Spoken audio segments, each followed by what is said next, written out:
Must watch. Only fairy tale stories. आबादी से दूर जंगल के किनारे एक ब्यूटीफुल घर में 7 बहनें अपने फादर के साथ रहती थीं। मदर की डेथ के बाद उन्होंने अपनी बेटियों को माँ और बाप दोनों का प्यार दिया और उनकी प्रॉपर अपब्रिंगिंग की। इन्हें जिंदगी में किसी चीज की कमी नहीं थी। सातों बहनें ना सिर्फ प्रिटी थीं बल्कि स्मार्ट, टैलेंटेड और दिल से खूबसूरत भी थीं। अनाया को पेंटिंग का बेहद शौक था।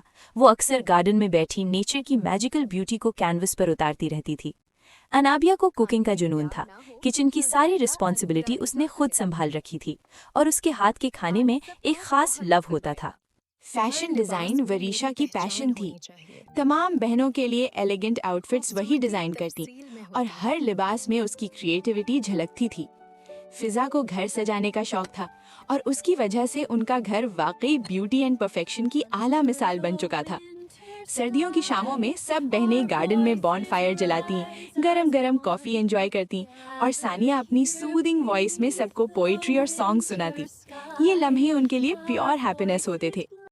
उनका गार्डन बेहद खूबसूरत था और ये सब तैयबा की डेडिकेशन का कमाल था। कहानी सुनाता है। सबसे छोटी बहन मरिया को एनिमल से बेहद प्यार था। जब भी वो किसी बीमार या होमलेस जानवर को देखती, उसे शेल्टर देना मरिया अपना फर्ज समझती। उसने अपने घर में एक ब्यूटीफुल शेल्टर हाउस बना रखा था, जहां डॉग्स, कैट्स और बर्ड्स महफूज रहते थे। हाल ही में मरिया ने 7 बेबी स्नेक्स रेस्क्यू किए थे। किसी बेरहम इंसान ने उनके मुंह पर टेप बांधकर उन्हें मरने के लिए छोड़ दिया था। ये सांप आम सांपों से मुख्तलिफ थे। वो इंटेलिजेंट, अवेयर और स्ट्रेंजली इमोशनल महसूस होते थे। मरिया की केयर और लव से तमाम जानवर हैप्पी एंड हेल्दी लाइफ गुजार रहे थे। और वो 7 सांप, वो तो दिनों में इतने तेजी से ग्रो करने लगे कि आखिरकार कसाहन साहब को ये फैसला करना पड़ा कि अब उन्हें जंगल में छोड़ देना ही बेहतर है। मुख्तसर ये कि ये घर इन 7 बहनों की एक छोटी सी दुनिया था, जहां वो अपने फादर के साथ बेहद हैप्पी एंड पीसफुल लाइफ गुजार रही थीं। काशान साहब एक ताजिर थे। उन्हें अक्सर अपने बिजनेस के सिलसिले में दूसरे शहरों का सफर करना पड़ता था, लेकिन अपनी वाइफ की डेथ के बाद से उन्होंने सिटी से बाहर जाना तकरीबन छोड़ दिया था और अपना काम किसी और को हायर कर दिया था। मगर इस बार उनका जाना वाकई बहुत जरूरी था। वो फैसला नहीं कर पा रहे थे कि क्या करें। शहर के हालात खराब थे, लड़कियों के गायब होने के बहुत से केसेस सामने आ रहे थे और जब वो ऐसी खबरें सुनते तो अंदर से एक्सट्रीमली वरिड हो जाते। आखिरकार डिनर के वक्त उन्होंने अपनी बेटियों से सारा मामला डिस्कस किया और वादा किया कि वो उनकी ज़रूरत का तमाम सामान ला देंगे ताकि उनकी एब्सेंस में किसी किस्म की कोई प्रॉब्लम ना हो। पूरी फैमिली फादर के साथ ग्रोसरी करने गई। 1 महीने भर की ग्रोसरी खरीदी गई और सब वापस घर आ गए। अनाबिया ने सफर के लिए यमी सैंडविचेस तैयार किए, फ्रेश सैलेड रेडी किया। वरीशा ने लगेज की पैकिंग की। जाने से पहले फादर ने सब बेटियों को सख्ती से नसीहत की कि वो एक्स्ट्रा केयरफुल रहें और किसी अजनबी के लिए घर का दरवाजा ना खोलें। सब ने वादा किया और इस तरह काशान साहब सफर पर रवाना हो गए। बहनों ने दरवाजा अच्छी तरह लॉक कर दिया और आराम से अपनी रूटीन लाइफ गुजारने लगी। मरिया अपने एनिमल्स की केयर में बिजी रहती।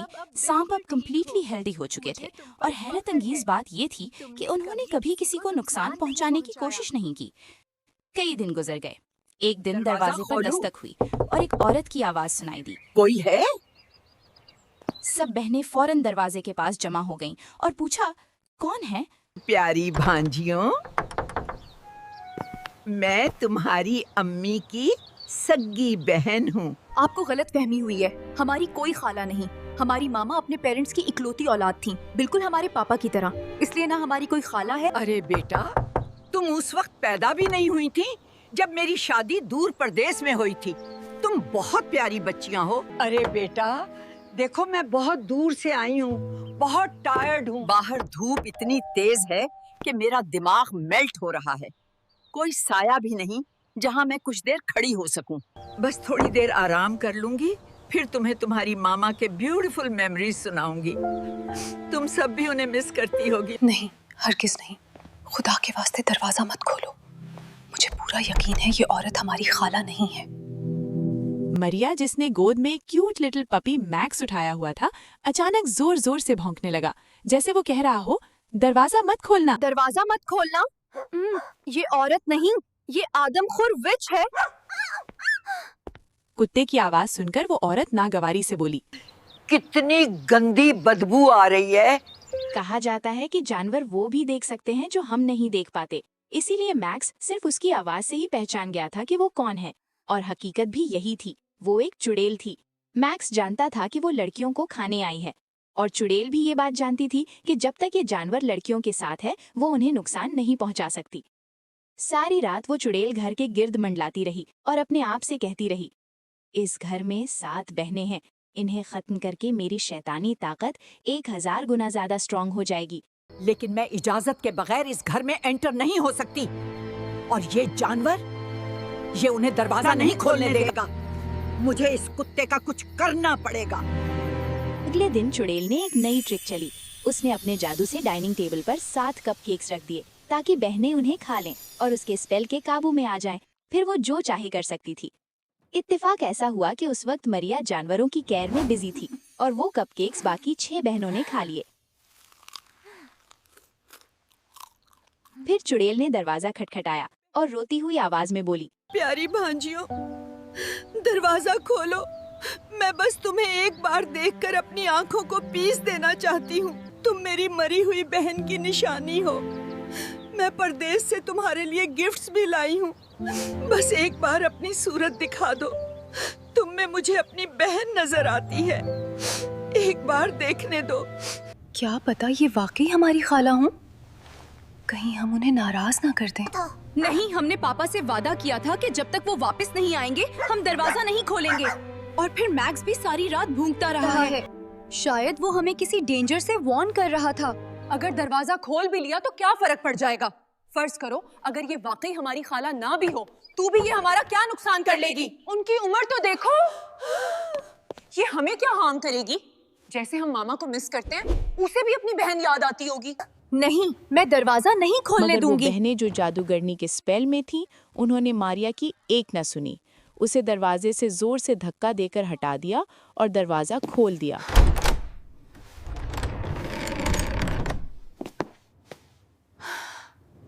उन्होंने कहा, खाला आपको इजाजत है, तशरीफ लाएं। अचानक मैक्स जादूगरनी के सामने आ गया और जोर जोर से भौंकने लगा। जादूगरनी ने लड़कियों से कहा, बेटियों, इस कुत्ते को बंद करो, कहीं मुझे काट ना ले। बड़ी बहनों ने उसी वक्त मैक्स को पकड़ा और एक अंधेरे कमरे में कैद कर दिया। दरवाजा बंद करके ताला लगा दिया। मरिया अपनी बहनों का ये रवैया देखकर फूट फूट कर रो पड़ी। वो बिल्कुल अकेली थी। उसे समझ नहीं आ रहा था कि उसकी समझदार बहनों को अचानक क्या हो गया है। आज सबने एक बहुत बड़ी मिस्टेक कर दी थी। जादूगर ने अंदर आई मरिया को रोते देखकर उससे झूठी सिंपैथी करने लगी। वो जान चुकी थी कि मरिया ने कपकेक नहीं खाया था। कुछ सोचते हुए वो मरिया को रोता छोड़कर घर के अंदर चली गई। जो ही जादूगरनी ने घर में कदम रखा, मैक्स एक बार फिर जोर जोर से भौंकने लगा। जादूगरनी ने गुस्से में हुक्म दिया, जाओ और इस कुत्ते को खत्म कर दो। बड़ी बहनों ने फौरन उसके हुक्म पर अमल किया।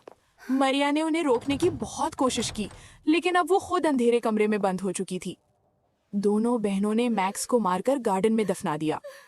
मरिया अपने प्यारे मैक्स को याद करके टूट गई। वो मुसलसल रोती रही। 6 बहनें जादूगरनी के स्पेल में रहते हुए उसके कहने पर स्टोव पर एक बड़ी देग चढ़ाने लगी। एक खास रिचुअल तैयार किया गया जिसमें रात को उसने अपना शैतानी अमल करना था। दिन के वक्त सब कुछ नॉर्मल लग रहा था, लेकिन जैसे ही रात हुई उसने अपनी असल हकीकत दिखाना शुरू कर दी। उसने काला चोगा पहन रखा था और उसकी आंखें अंगारों की तरह जल रही थीं। मरिया अपनी 6 बहनों के साथ अंधेरे कमरे में मौजूद थी। अब वो सब उसके स्पेल से निकल चुकी थीं। शायद जादूगरनी मासूम इंसानों के खौफ से ही अपनी ताकत हासिल करती थी। बहनों को एक लाइन में खड़ा तुम कर दिया सब गया। मेरी खुराक हो, लेकिन मैं तुम्हें चॉइस देती हूँ। तुम खुद डिसाइड करोगी कि तुम्हें कैसे खाया जाएगा। वो सबसे पहले अनाया के पास बताओ गई। अनाया, मैं तुम्हें कहाँ से खाना शुरू करूँ? मेरे सर से शुरू करना, क्योंकि मैंने अपने दिमाग से काम नहीं लिया और मारिया की बात नहीं मानी। जादूगरनी ने जोरदार कहकहा लगाया। फिर वो अनाबिया के पास गई और पूछा, और तुम अनाबिया, बताओ मैं तुम्हें कहाँ से खाना शुरू करूं?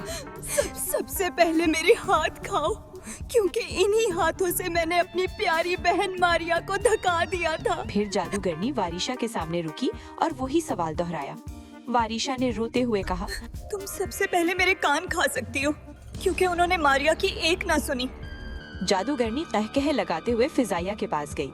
फिजाइया हिचकियों के साथ बोली, मेरे पाँव खाओ, क्योंकि इन्हीं पाँव से मैंने अपनी बहन को मारा था। सानिया रोती हुई बोली, मेरा चेहरा खाओ, क्योंकि जब मारिया मुझे दरवाजा खोलने से रोक रही थी तो मैंने इसी मुंह से उसे बुरा भला कहा था। छठी बहन तैयबा ने कहा, मेरी आंखों से शुरू करना, क्योंकि उन्होंने ये नहीं देखा कि मारिया हमें क्यों रोक रही है। जादूगरनी ने इतना जोरदार कहकहा लगाया कि जमीन कांप उठी। अब वो मरिया के सामने पहुंची। तुम्हें क्या लगा था कि तुम मुझसे बच जाओगी?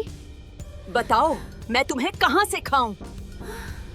मैं आपसे रहम की भीख मांगती हूँ, प्लीज हमें नुकसान ना पहुँचाएं। ये कहते हुए मरिया ने लाइटनिंग स्पीड से जादूगरनी के हाथ से स्वॉर्ड छीनी और पलक झपकते ही उसके गले पर वार कर दिया।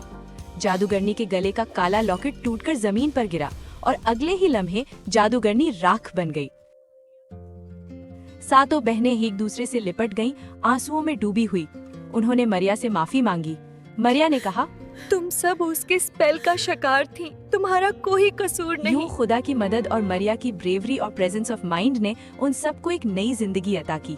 मेरा प्यारा मैक्स,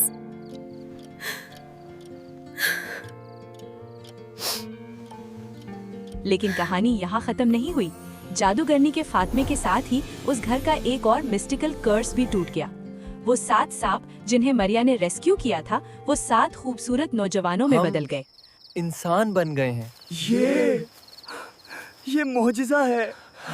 हम आजाद हो गए वो घर के अंदर आए और सातों बहनों को देखकर मुस्कुरा दिए, क्योंकि सांप के रूप में वो इन बहनों की नेकी और अच्छी फितरत को पहचान चुके थे। लेकिन बहनें उन्हें देखकर खौफजदा हो गईं। उनमें से एक भाई आगे बढ़ा। मेरा नाम ज़ैन है। हम 7 भाई एक जादूगरनी के कर्स का शिकार थे। उसने हमारी अकलौती बहन को कत्ल किया। जब हम बदला लेने उसके घर गए, उसने हमें सांप बना दिया, हमारे मुंह पर टेप लगाकर हमें मरने के लिए छोड़ दिया। और आज हम अचानक अपनी असल हालत में वापस आ गए हैं। अनाया आगे बढ़ी और सारी बात तफसील से सुनाई। सबने मारिया की हिम्मत और बहादुरी की तारीफ की। आखिरकार एक खौफनाक अंधेरी रात के बाद एक खूबसूरत दिन की रोशनी फैल गई। अहबाब मारिया से बेहद इम्प्रेस्ड था। सांप के रूप में भी वो उसकी अच्छी आदतों, उसके प्योर हार्ट और उसकी मेहरबानी की वजह से उसे पसंद करने लगा था। उसने हिम्मत करके मारिया से कहा, क्या आपकी इजाजत से मैं अपने पेरेंट्स को आपके घर भेज सकता हूँ? मैं आपको अपनी लाइफ पार्टनर, अपना शरीके सफर बनाना चाहता हूँ। मारिया हल्के से मुस्कुरा दी।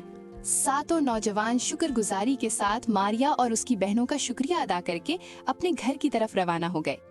उनके जाते ही मारिया ने फौरन घर का दरवाजा बंद किया और उस पर मजबूत ताला लगा दिया, और वो ताला उसी वक्त खुला जब उसके पापा वापस आए। तमाम बहनों ने ये खौफनाक वाकया अपने फादर को तफसील से सुनाया। वो बहुत परेशान हुए, लेकिन साथ ही खुदा का शुक्र भी अदा किया कि उनकी तमाम बेटियां महफूज थीं, जिंदा थीं और सलामत थीं। और यूं इस घर पर एक तवील अंधेरी आजमाइश के बाद सुकून और रोशनी का सूरज तुलू हुआ। Visit only fairy tales. बहुत सी कहानियाँ आपकी मुंतजिर हैं।